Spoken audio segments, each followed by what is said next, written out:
What's up, everybody, YouTube world? Welcome to the MurMur podcast. I'm Brian Rowling, one of the co-founders of MurMur, and I'm, as always, joined by my mom, Rochelle Davis, the mom, the other co-founder of MurMur Impact. MurMur Impact connects progressive organizations with a progressive generation to create social change.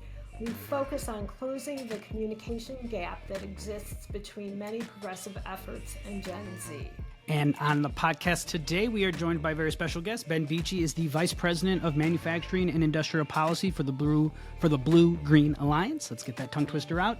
The BlueGreen Alliance unites labor unions and environmental organizations to solve today's environmental challenges in ways that create and maintain quality jobs and build a clean, thriving, and equitable economy. We're going to talk to him mostly about the Inflation Reduction Act and kind of all the honestly amazing things we learned about the Inflation Reduction Act after talking about him and kind of how sort of comprehensive and transformative that act is. So I encourage everyone, take a listen to this podcast. You're going to learn something about the opportunity, frankly, that's ahead of us with this incredible piece of legislation that the Biden administration was able to pass, and then the incredible work that the BlueGreen Alliance and people like Ben Beachy and other activists are doing to ensure that the execution of the vision is done in an equitable way that can really, I think, have some pretty big transformation on our country. So take a listen, and I hope you guys enjoy it. All right, so thank you for joining us, Ben. We just want to start off with introducing yourself and the organization that you work for, and just tell us a bit about yourself, how you got into this work, and kind of give us just that brief elevator pitch of what it is that you guys do with the BlueGreen Alliance. Great. So my name is Ben Beachy, and I am based in DC, use he or they pronouns. And I work at the BlueGreen Alliance, which, if you've not heard of us, we are a coalition of unions and environmental organizations. We work to unite unions and environmental groups behind win-win solutions for climate, jobs, and justice. But Ben, just so you know, I have had the privilege of working with the BlueGreen Alliance in the past. I worked years ago with Charlotte Brady around green cleaning and that, and someone who I'm not going to remember around food issues. As we talked about even before these cameras started rolling, we're slightly past now the 1 year anniversary of the Inflation Reduction Act. Can you, from your guys' perspective, just give us a sense of what's the update? What's the report card on this 1 year? Like, where are we at with the Inflation Reduction Act? What are the things that you folks have been working on, or at least focused on in this year, and what's sort of immediately kind of coming after that we should be paying attention to? Yeah, great questions. All right, so look, the Inflation Reduction Act is not only the biggest climate investment in U.S. history, it's also a huge investment, if we get the details right, in good jobs and a more just economy. And that offers a potential win-win-win. A win for the workers securing good jobs, for hard-hit communities who could see investments for the first time in decades, and for all of us who seek a livable climate. And we are already starting to see the results, even though the spigot of funding has not yet fully opened. It was in the last year, in the first year of the Inflation Reduction Act since President Biden signed the law, companies have announced a whole wave of clean energy and clean manufacturing investments that are projected to create more than 170,000 jobs across 44 states. That's faster than anyone predicted. And as the programs get stood up and the federal funds start flowing, those investments will only increase, as will the job creation. And one thing to, I think, drill down on it is what this means for manufacturing. 83 of those investments, 83 announcements are in new or expanded clean energy manufacturing facilities, right? These are facilities manufacturing the nuts and bolts of our clean energy future: solar, wind, batteries. And what I think is exciting about this is it really just shows that, we need not hitch our climate goals to vulnerable overseas supply chains that are marred by labor abuses, higher levels of pollution, shipping bottlenecks. Instead, with these investments, we have the opportunity to build our clean energy future on a foundation of good jobs, a more reliable and equitable industrial base, and cleaner manufacturing. That has always been the right thing to do. Now it is also the most economical thing to do. And can you talk a little bit about I think a lot of the criticism, let's say, of the Inflation Reduction Act that came from folks who maybe aren't the best actors, but we'll take a little bit from what they said is this wasn't about inflation reduction, right? This was the Green New Deal. They were shoving this through, whatever, right? And we don't have to necessarily address them at face value because they're not, on the up and up. But this idea my question I think is like, why is it important that we take into consideration so many different facets when it comes to our move towards renewable energy? So jobs and the economy and healthcare and all these different elements that make this sort of like a intersectional issue, if you will. Why is that something that's important? And it's not just let's install a bunch of rechargeable batteries for electric cars, right? Or charging stations. Like, can you just give us a reason or a sense of why that's important that we're looking at this holistically? Yeah, I can. Look, I mean, these investments offer a rare opportunity to redress long-standing economic, racial, and environmental injustices by investing in communities who have endured decades of divestment, right? I mean, I'm happy to share my own story if it's useful, but just briefly, I was born in West Virginia, right in the heart of West Virginia, coal mining country, about an hour from Joe Manchin's hometown. And I remember, learning how to ride a bike next to Philippines Winding River. I remember, running around these woods that were right next to our house, and walking along the main street that was bustling in downtown Philippines, small town. Several years ago, I went back to that same main street after the decline of the coal industry, and what greeted me were empty sidewalks and shut down businesses. And they actually weren't like shuttered with wood. Instead of boarding them up, someone had papered over all these empty restaurants with children's drawings from the school where I had studied. There are a lot of happy colors on those drawings, but they masked a lot of pain. The place that I had called home looked a lot like a ghost town. And, economic injustice has left entire communities across the country behind, right? From the hollers of West Virginia to hollowed out communities in the Midwest who are, screwed by unfair trade deals, black neighborhoods across the country that were excluded by racist practices like redlining. The story of each community is different, but one thing unites us that, we cannot and need not wait any longer for the transformation that we deserve.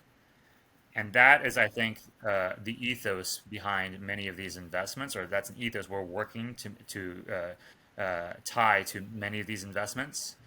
As I mentioned, it's a huge opportunity, a rare one. We don't get many shots. We don't get many inflection points in the direction of our economy. But right now we have the opportunity to get the details right. The agents of our economic transformation should be those communities that have been excluded by racist practices, that have been hollowed out by unfair trade deals, that have been impacted by energy transition, that have been saddled with environmental injustice. And right now the fight is to tie strong equity, labor, and environmental standards to this wave of federal funding so that we can equip those hard-hit communities to translate those federal investments into higher-paying jobs, cleaner air, and stronger local economies.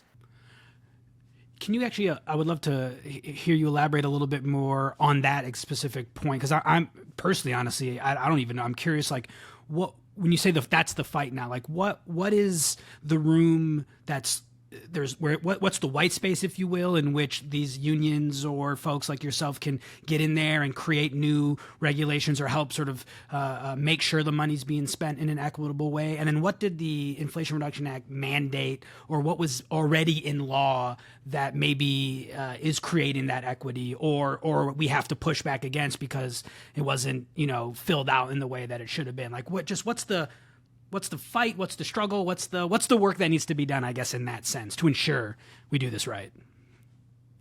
Yeah, it's a really good question. So let me first name a few of the communities that stand to benefit if we get the details right. So one is Justice 40 communities. This recognizes that systemic racism, economic inequality, environmental injustice, these are knotted into many of the challenges we face as a society.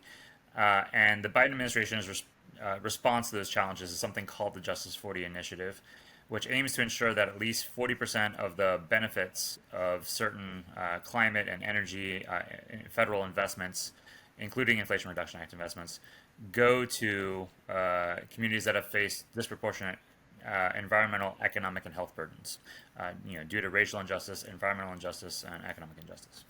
Another example that I alluded to is coal communities. You know, as we build a new economy, we cannot leave workers or communities behind. And I think too often we see technological shifts in society and just assume that a fair transition for workers and communities is just going to happen organically. It doesn't. We have to choose to keep communities and workers whole by investing in economic development and diversification in those regions that are hardest hit. And there are provisions in the Inflation Reduction Act to prioritize funding for new investments, new economic growth in some of those communities that have been so impacted. Deindustrialized communities is another group of communities. The erosion of U.S. manufacturing in the last several decades not only weakened our economy as a whole, but actually had really concentrated impacts that contributed to economic insecurity in specific communities. And this wave of funding right now presents a historic opportunity to revitalize deindustrialized communities by expanding access to higher paying manufacturing jobs and local economic development. So those are a few of the communities that stand to benefit. But just to hone in on, you asked, like, what really can we do? The history of the Inflation Reduction Act has not yet been written, right? There's a story from the passage of the Dodd-Frank Act, and it said that there's a Wall Street banker who, on the day that it passed, said it's halftime in the fight over financial regulation, right? Well, it is now halftime in the fight for a livable climate and a more just economy. After passage of the law, the second half is implementation. That's a really boring word for a really monumental task, right? Implementation means writing the rules for how and where these hundreds of billions of dollars should be invested, and then distributing the funds. It's where the rubber really meets the road in ensuring that these billions of federal dollars redress the unjust status quo. The bill itself largely doesn't answer a lot of these questions, right? That is the job of rules that the Biden administration is now crafting with public input to guide the funding. And it's on all of us to help shape those rules. And just to name, we have had some success in advocating for rules that offer an opportunity to actually reverse longstanding injustices. Just to name a couple of examples, there are rules that favor investments for businesses that have a unionized workforce. That obviously gives negotiating leverage to the unions. There are rules prioritizing investments in Justice 40 communities that I just named, right? Offering leaders in those communities leverage to negotiate with businesses that are looking to set up shop there. There are rules that favor investments for businesses that sign legally binding contracts with community groups to ensure that the public investments deliver real health and economic benefits on the ground. That gives negotiating leverage, again, to unions and community organizations to push companies to sign these legal agreements to deliver locally defined benefits. So I don't want to be Pollyannish about it. We got a huge task in front of us, but we also have a huge opportunity in front.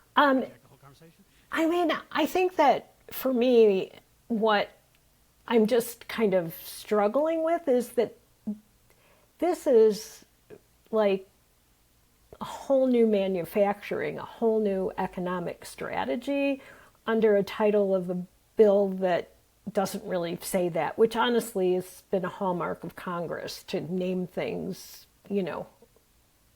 oddly. And I just, do you feel like most people understand the magnitude of the potential for this. I mean, it just seems, I mean, before I really learned about it, I knew it was kind of a good thing and there was going to be investments in new technology, but I don't think I understood the full scope of change. Yeah, look, I mean, if you look at the polling, I don't think the message has gotten out, right? Many people don't have never heard of the thing, and if they've heard of it, they're not exactly sure what's in it. Um, Look, I think that's on all of us. The proof is in the pudding, right? We will, enshrine a new economic model, a more just economic model, when we deliver the goods for hard hit communities and workers. And so I think this next couple of years will be pivotal as the old way, neoliberalism, is sputtering out, and a new model, often called industrial policy, is entering into the fore. You know, we stand at a historic inflection point with again, an opportunity that not even every generation gets to try to chart a more just path. And I don't know if it's going to succeed. I think your question is a good one. I think it will only matter to people if they start seeing cleaner air, right? If they start actually seeing higher paying jobs, if they see like Main Street start to open again, if they see black workers and women who are disproportionately excluded from a lot of these jobs now getting work. These are the kinds of real, tangible, on the ground results that are the reason we're doing this. In addition, of course, to tackling the climate crisis. And when we see those results, if we're successful, I think that's when you'll start to see hearts and minds shift. And I think that in anything, I mean, look, the bill passed without any Republican support. And what are the counter forces at play to stop this from happening? I mean, the bill's pretty clear about the intention, but as you say, implementation matters. So, what are the counter forces that are going to be the challenges to proper implementation? Well, there's I think, a real challenge to make sure that those labor, equity, and environmental standards stick, right? Again, like why I keep saying I don't want to be Pollyannish is because like the history really has not been written yet. We're working on it, and by we I mean the broad we, activists across movement who helped to get this thing across the finish line, advocates and wonks, policymakers within the Biden administration, all are working to try to target these investments towards hard hit workers and communities. Um, the degree of success is not yet written because we're up against the status quo, right? Just to name one example, we really want to have strong labor standards tied to this money, right? That we're not just creating low road jobs here. The idea is to create family sustaining good careers that are accessible, including to like folks without a 4-year degree. To get there, it's helpful to have this thing called unions. Um, and difficulty in having union jobs is a thing called right to work. So we have, some policy constraints that are basically the legacy of decades of Yeah. regressive policymaking that we're having to contend with in this moment. Um, the thing I would just name is like there are some signs of hope that even with that unjust architecture that we're dealing with, by having labor, equity, environmental strings attached to the dollars, we actually do have a shot at turning the tide. So, also clearly what we import and what we export and the international politics around energy, is there. I'm wondering how these changes fit into or come into conflict with US foreign policy right now. Very good question. So trade is actually a big thing I work on. A lot of my uh, political upbringing was based in Central America, where I was an investigator in factories that had been outsourced from the United States to Central America to take advantage of low wages. I was working alongside women who were trying to organize unions at risk of firing or abuse or worse. Um, and part of the one of the structural constraints we're up against, right, is decades of unfair trade policy. Let me name one specific thing that we could change about our trade policy that would help to shore up these investments in the Inflation Reduction Act and ensure we actually achieve our climate, jobs, and justice goals. Uh, the issue I want to name is that not a single one of our trade deals to date makes any mention of climate change, much less includes any kind of binding climate standards, right? That's a climate loophole in our trade policies, and it has cost jobs for U.S. workers and undercut our climate goals by making it easier for corporations to move their most polluting plants to countries with not only lower wages, but also lower environmental standards. And it's due to this legacy of outsourcing that today, the vast majority of the world's steel and aluminum and other essential materials are made in countries with higher climate pollution and lower wages. These are materials that are the backbone of the growing clean economy. Aluminum is 85% of a solar panel, for example, right? The decision to outsource this manufacturing has been bad for workers and bad for climate action. As one example, manufacturing an average ton of steel in China causes twice as much climate pollution in the U.S. And so there's an answer here. There's a potential solution. Some people call it a polluter import fee. Some people call it an unwieldy acronym that goes by CBAM. In short, it's a fee at the border on climate polluting imports, right? It's saying if you're going to outsource your factory to a country with lower environmental standards and emit a lot of pollution and then try to export that steel or aluminum back into the United States, you're going to have to pay a fee. And this, if we get the details right of this policy, could help to turn that global race to the bottom into a race to the top, right? A race to actually promote clean manufacturing that supports good jobs and our climate goals.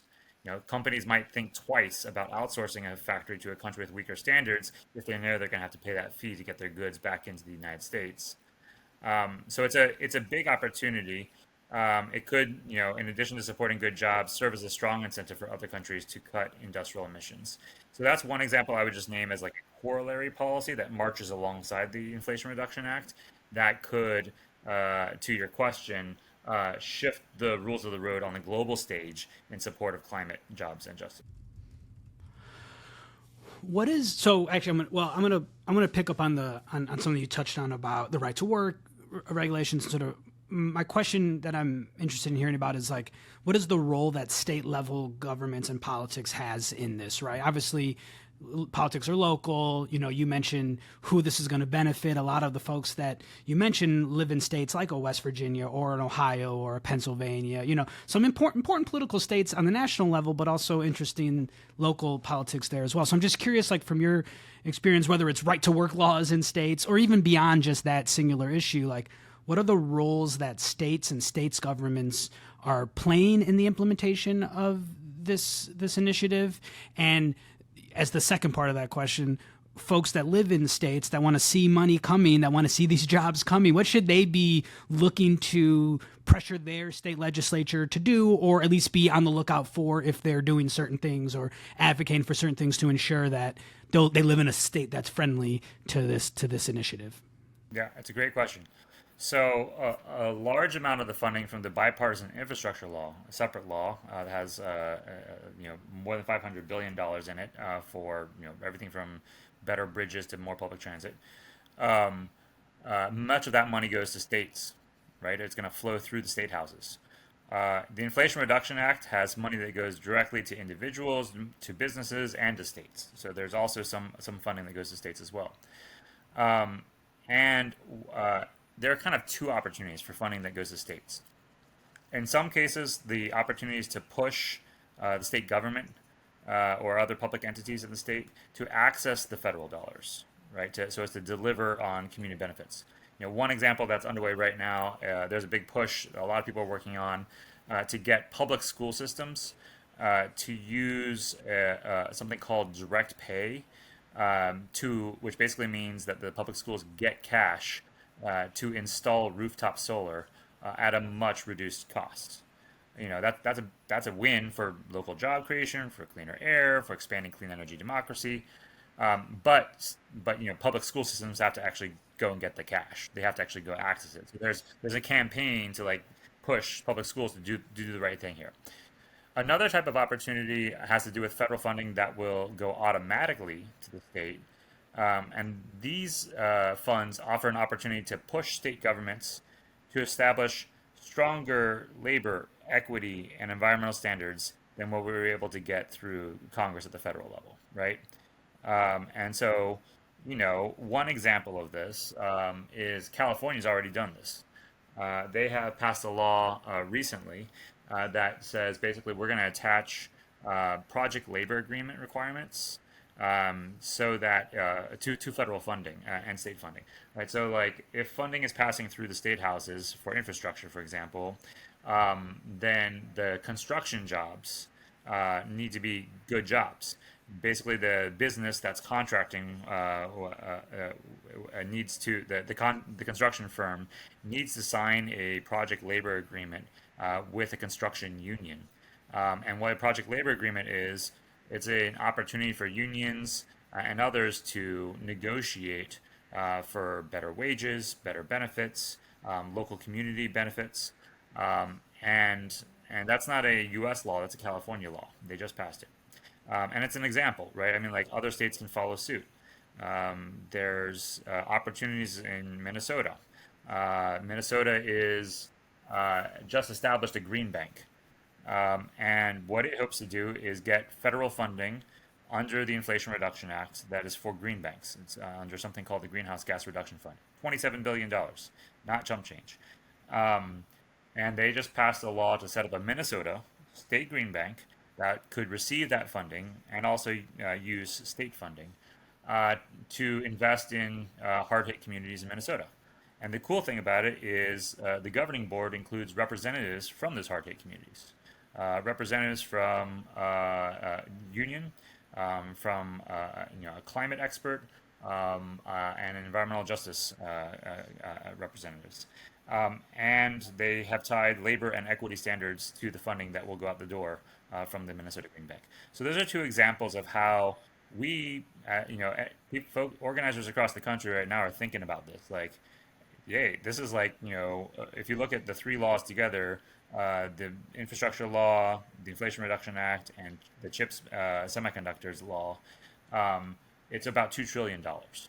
I mean, like, this is a once in a generation shot to tie a lot of high road standards to that money, including at the state level.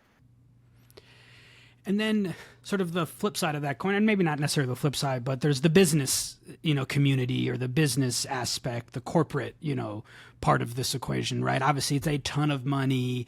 Not all $2 trillion is going to flow to corporations, but, like you said, it's going to states, but it's also going to companies to invest in these projects. What's the relationship been like, just from your perspective, on the corporate aspect of this, people getting funds? Are these existing companies like a ComEd that's changing the way they operate? Is this going to new entities that are forming? And then what's the relationship been with their acceptance and openness to working with unions or the pressure that they've been feeling because of the different regulations that have been placed on this money that incentivize, like you said, these better paying jobs? Yeah.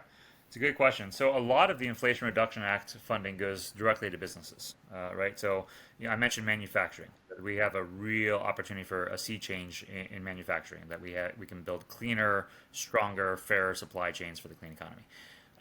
A lot of that funding will be going directly to manufacturing companies. And a lot of it will be going with strings attached, as I've named. The Department of Energy, the Biden administration, has been hard at work laying down those strings, essentially. And so let me name one specific.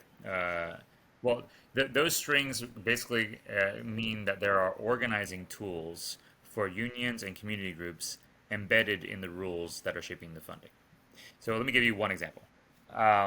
Community benefits agreements.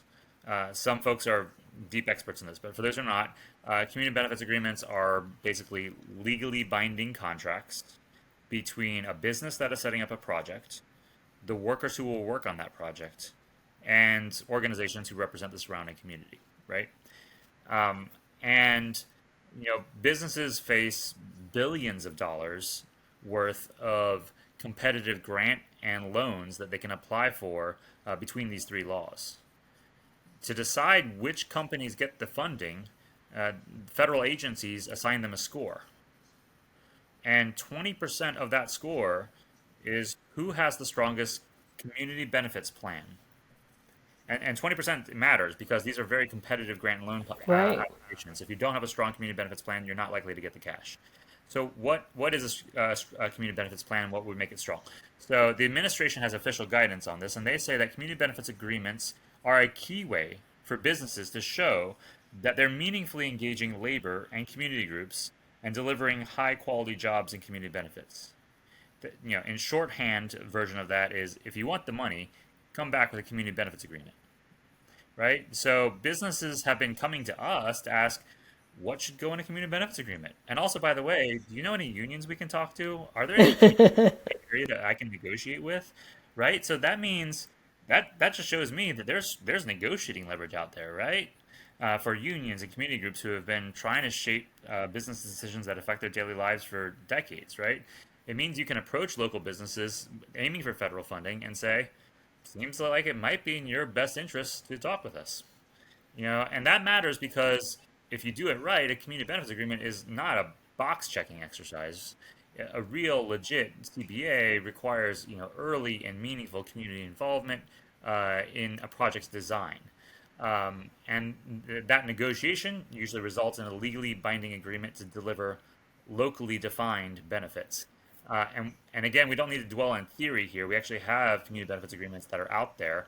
Some of the benefits that they have enshrined are, targets for businesses to hire local workers or workers of color or women, job training commitments, labor standards to guarantee good pay and benefits, reductions in local pollution, health and safety standards, and even like payments from the business into a community-controlled economic development fund.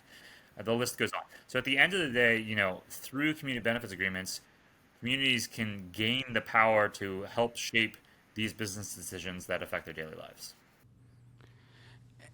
And then I've been reading a little bit about a sort of maybe a third branch, or I don't know how many branches we're at this point now. Another element to this entire equation, which is environmental groups, right? And obviously, a lot of these projects, whether they're solar, panel farms or offshore wind, it's a mixed bag sometimes on reaction from environmental groups on their willingness to support these types of projects. Has that come up in any of the work that you've done? Just what have you guys seen from sort of environmental groups on their openness or maybe some of their opposition to installations of some of these projects in certain areas? And I know obviously it's none of these, they're not rolled out yet because the money's flowing, but I could see maybe some projects causing some issues. Yeah, I mean, at the local level, I think is where you find that mostly. And I, frankly, do a lot more work at the national level. And so I'd say at the national level, look, I mean, I represent a number of the country's largest environmental organizations.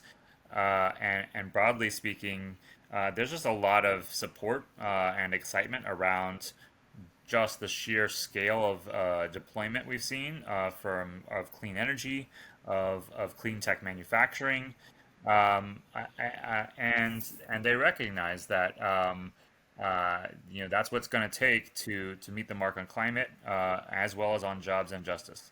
So I can't really speak to. I mean, I think the local issues are by definition local, and so like there are various reasons one may support or oppose a given project, and I can't really speak to that because I think it really depends on the realities of that project and who's in the area. So, but I would say broadly speaking, it's just a game changer.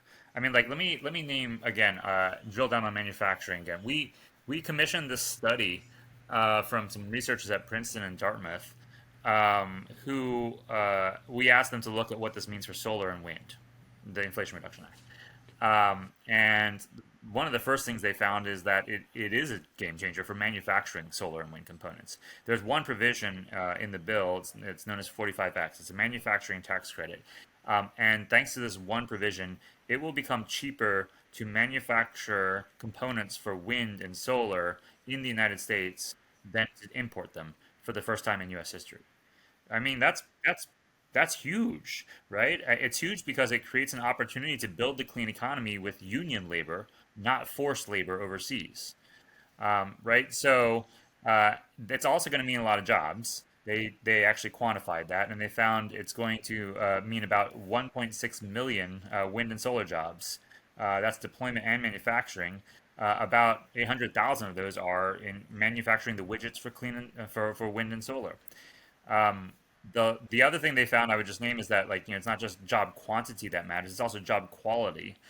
And they found that you know uh, wind and solar developers can significantly cut their costs if they meet this one provision in the Inflation Reduction Act that says basically you get more money if you pay your workers well and offer them career pathways. If you meet prevailing wage and apprenticeship requirements, that is, you can get a higher tax credit, right? And the upshot is it pays to pay workers well. When a solar or onshore wind power, when a solar or wind developer does this, their costs drop by 60%. That's what the study found. So you don't need an advanced business degree to see that, again, it pays to pay workers well. And is that because of lower turnover they're calculating the 60%? That's the funds coming from the act. It's a combination of both. Like, what are they finding? The funds coming from the act. Yeah, You so it's just just straight up get cash if you, or I should say, you get a tax credit if you, yeah. if you meet those requirements. Huh, that's amazing. On that note of the 1.6 million jobs, all that, like, what's the what have there been conversations with universities, community colleges, vocational schools? Like, it seems like there's like a lot of training that's going to be required for this new technology. I mean, I can just in Illinois alone, I know the lack of jobs that they can fill on the solar panel home installation side, right? Just like that one anecdotal experience that we've had, like it's 3-month wait periods have turned into 6-month wait periods, turned into 12-month wait periods because they just don't have. So what are the conversations that you've seen or heard about as far as like how we're going to fulfill these, get folks trained to do these jobs? Yeah, it's a great question. And look, we didn't get everything in this bill that we fought for, of course. One rarely does. And one of the things that was cut that we still have to fight for, which that's an important note, we're not done, right? So, just to name, one of the things we still have to fight for is funding for workforce development, funding for training. Um, and this matters not just so that we actually have skilled workers to fill the jobs, but so that we have equitable on ramps to the middle class, to the clean economy, right? Um, you know, uh, we have a study coming out soon, actually, that's going to quantify the number of jobs that are going to need to be filled down to like specific sectors, specific skill sets, um, to really pinpoint the training needs.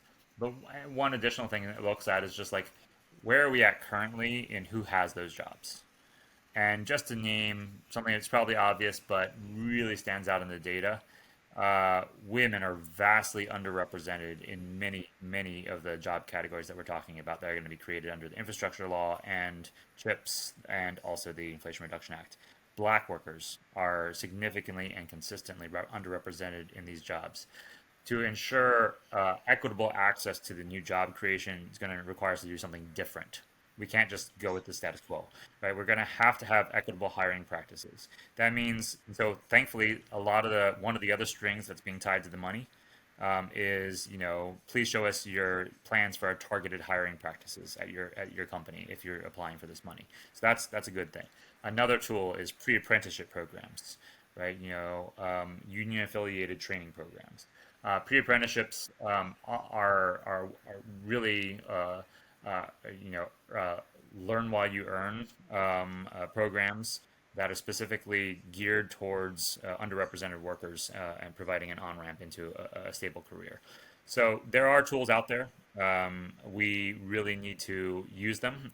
That is partly tying the funding that's going out the door to asks of companies to use these tools. It's partly back to what you said about states. States have the opportunity to invest more money in workforce development to help fill the gap that was left at the federal level.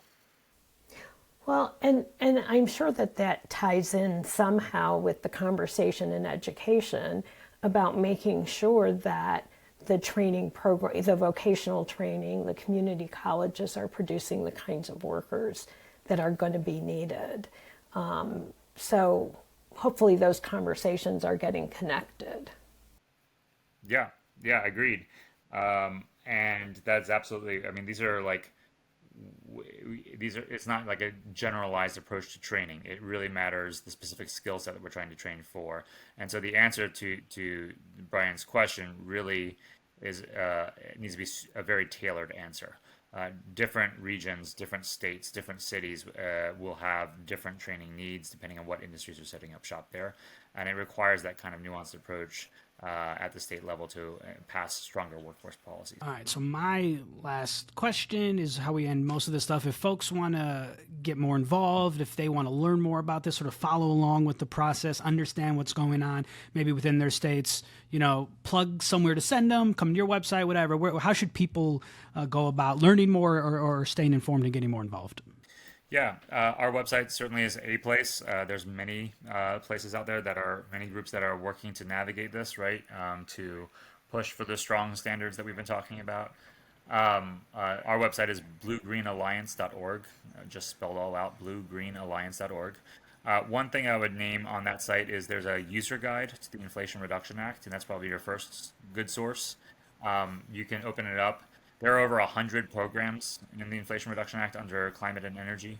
So it's a kind of bewildering maze if you try to explore all 100 programs. So what we try to do is break it down for you in a very sensible way. You can name what sector of the economy are you interested in? Are you interested in energy, buildings, manufacturing, transportation? And then within that, look at what's actually in the law. We also name then for each of those programs, like, how's the money going to flow? Who gets it? Is it going to governments, state governments? Is it going to businesses? Is it going to individuals? So that would help paint a more of a picture of what's actually in the law. But there's quite a few resources out there.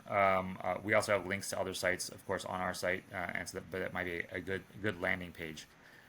I think the thing I would just leave you with again is the opportunity that we face is not just to transform how we power our economy, but how power is distributed in our communities, right? I mean, we are pushing on the project level, we are pushing on the policy level, we are also pushing down on the paradigm level, right? We are replacing a prevailing paradigm of neoliberalism that has said for decades the shape of our economy should be decided in corporate boardrooms. Instead, what we're saying now is maybe we, the people, should decide our economic future. Industrial policy is a pretty basic thing. It basically boils down to the notion that if you want to achieve a goal, it's helpful to have a plan.